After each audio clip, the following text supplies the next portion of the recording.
अधिगम में व्याकरण की भूमिका। आइए जानते हैं इसके बारे में डिटेल से। भाषा के स्वरूप को शुद्ध बनाए रखने के लिए एक रूपता को निर्धारित करने के लिए निर्मित नियमों के संगठन को व्याकरण कहा गया है। ये चीज़ आपको ध्यान रखनी है। डॉक्टर स्वीट, व्याकरण व्याकरण क्या है? भाषा का व्यवहारिक रूप है, विश्लेषण व शरीर विज्ञान है। भूमिका।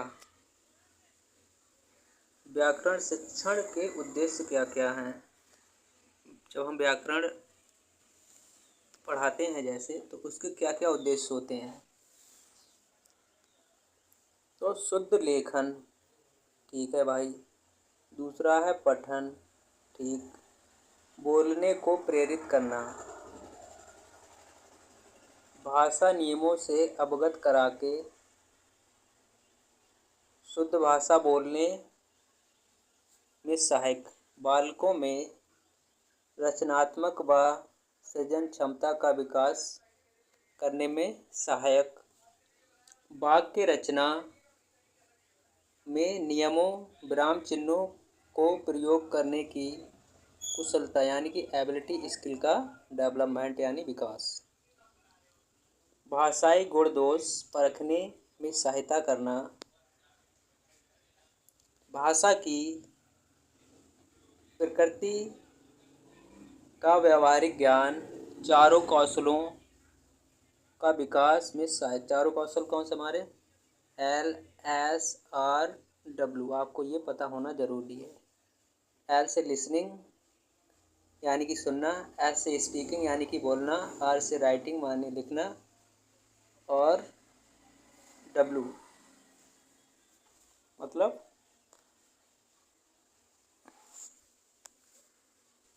R से रीडिंग, W से writing, listening, speaking, reading, writing, ठीक।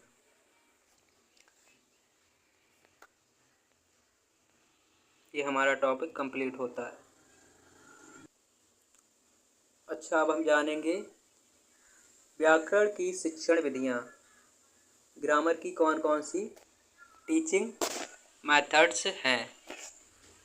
तो इसमें पहले नंबर पे दी गई है निगमन विधि। व्याकरण की प्राचीनतम विधि मानी गई है। कौन सी? निगमन विधि को प्राचीनतम विधि कहा गया है। विद्यार्थियों को सबसे पहले नियम कंठस्थ यानी कि याद कराए जाते हैं, ठीक है। नियमों को बताने के बाद, अच्छा पहले नियम और बाद में उदाहरण, ठीक है भैया। निगमन से नियम समझ सकते हैं। उदाहरण देकर व्यवहारिक प्रयोग कराने को कहना, ठीक है भैया। आगमन विधि, आगमन विधि क्या है? आ में पहला ओ मान लो हम, ठीक, इसको वो मानते हैं। तो इसमें छात्र उदाहरणों की मदद से व्याकरण के सामान्य सिद्धांतों तक पहुँचते हैं या सिद्धांतों के बारे में जानते हैं। विधि पद, आगमन विधि के कितने पद हैं? तो इसके 4 पद बताए गए हैं। पहला है एग्जाम्पल, दूसरा है निरीक्षण, तीसरा है सामान्यीकरण, और चौथा है परीक्षण। आपको ये ध्यान रखना है, ये पूछे जा सकते हैं और पूछे भी गए हैं। तो सिंपल सी मेथड, हम इनको अल्फ़ाबेट की हेल्प से याद कर सकते हैं। उदाहरण के लिए हम मान लेंगे ई, निरीक्षण के लिए हम मान लेंगे, एक minute, E, O for observation, 1 minute. उदाहरण को माना हमने ई, निरीक्षण को माना हमने ओ ऑब्जर्वेशन, सामान्यीकरण को माना हमने जी, और पी को परीक्षण को माना हमने टेस्टिंग, EOGT, EOGT EOGT। इसकी हेल्प से आप उसको याद कर सकते हैं। एक ही तरह के विभिन्न उदाहरण प्रस्तुत करना, ठीक है, जिससे कि बच्चे को समझने में आसानी हो। किसमें? आगमन विधि में। आगमन विधि में एक ही तरह के विभिन्न उदाहरण दिए जाते हैं। उदाहरणों का विश्लेषण करके इनकी समानता प्राप्त की जाती है। समानता को नियमों का रूप दे दिया जाता है। प्राप्त नियमों की सत्यता का परीक्षण करना शामिल रहता है।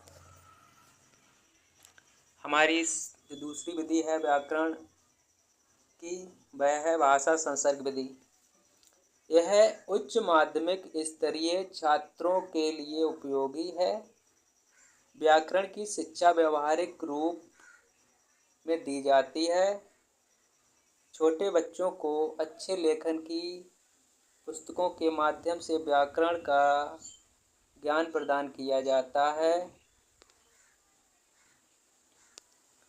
प्राथमिक स्तर की कक्षा के लिए उपयोगी। इससे मुख्य रूप से मातृभाषी व्याकरण की जानकारी होती है। अगली विधि हमारी आती है सहयोग विधि। सहयोग विधि में क्या होता है? इसे सहसंबंध विधि और प्रासंगिक विधि भी कहते हैं। भाषा संसर्ग विधि से मिलती जुलती है। इसमें भी व्याकरण शिक्षा व्यवहारिक रूप में दी जाती है। प्रयोग। सहयोग विधि का यूज हम शब्द शिक्षण, वर्तनी शिक्षण, उच्चारण शिक्षण में करते हैं। यह व्याकरण शिक्षण की कोई पृथक विधि नहीं है।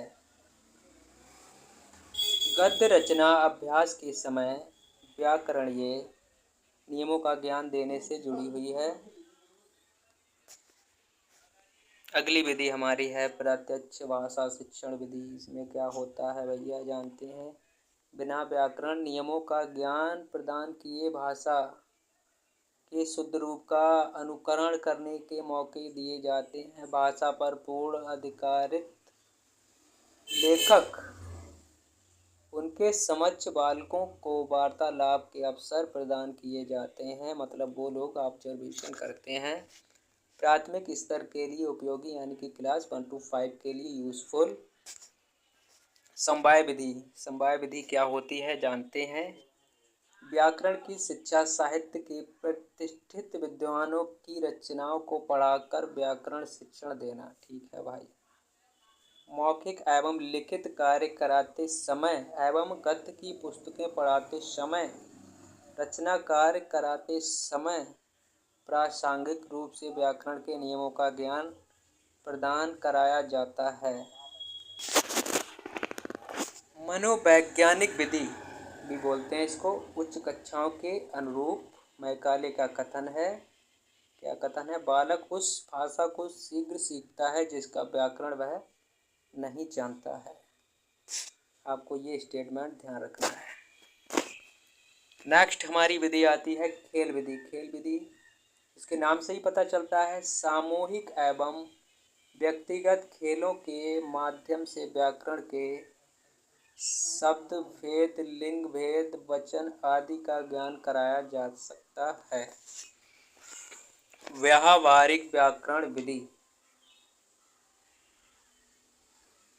भाषा शिक्षक द्वारा आकर्षक व रुचिपूर्ण विधि द्वारा व्याकरण नियमों का प्रयोग व्याकरणों, विकारों, ध्वनि, वचन, वर्तनी, क्रिया, लिंग, काल आदि को दूर करने का प्रयास किया जाता है। सोपान। व्यावहारिक व्याकरण शिक्षण के कितने सोपान हैं?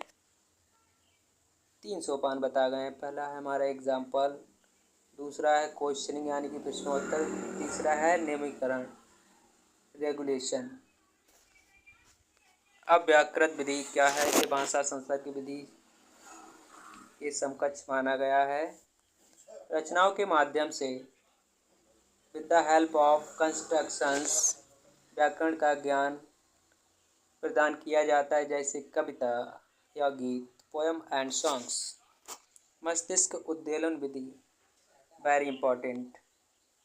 समस्या को समाधान के द्वारा हल करना शामिल बच्चों को कोई समस्यात्मक स्थिति को हल करने के लिए प्रयास करना।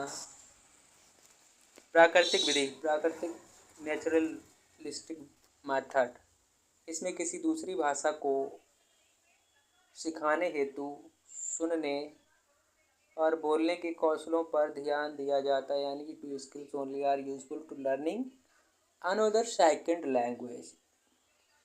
इसके उपरांत वे दूसरी भाषा को भी उसी प्रकार से सीखेंगे जिस प्रकार मातृभाषा को सीखा।